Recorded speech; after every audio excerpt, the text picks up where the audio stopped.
ለምሳሌ የካዛንቺስ ትዝታ ምናምን የሚሉ ሰዎች እነሱ እዚህ ሲኤምሲ ነው የሚኖሩት። እዛ ከመቃብር ቦታ የማይሻል ቦታ ላይ የሚኖሩት ግን ይህ ኑሮ የመረራቸው ሰዎች ናቸው የሚኖሩት። እዛ ቦታ ላይ የሚኖሩት ሰዎች መጸዳጃ ቤት ለስንት ሼር እያደረጉ እንደሚኖሩ እንትና ያደርጋሉ። ለነዚህ ሰዎች እነሱ የሚፋንታዛይዝ የሚያደርጉት የካዛንቺስ የአራዳ የውቤ በረሃ ምናምን የሚሉት ትዝታ የነዚህ የነዋሪዎቹ ትዝታ አይደለም። ግን ሀገር ታሪክ አላት ምናምን። አሁን ካዛንቺስ ብትሄድ አሉ ያልፈረሱ ከዛ በፊት የነበሩ ቢጠበቁ ጥሩ ነው ተብለው የተቀመጡ እንትኖች አሉ።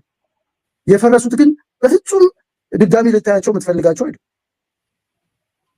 በቃ በምንም በእድሜ ይሁን በምን ምናምን ሆነው ደቀው አልቀው የሰው ልጅ እዚህ ውስጥ ይኖራሉ የምትላቸው ናቸው። ካዛንቺስም ፒያሳም የፈረሱት ቤቶች። እነዚህ ቤቶች ቅርስ አድርገን እናስቀምጥ የሚሉ ሰዎች ድሮ ራቁት መሄድ ትክክል ነበር ብለው የሚያስቡ ሰዎች ናቸው።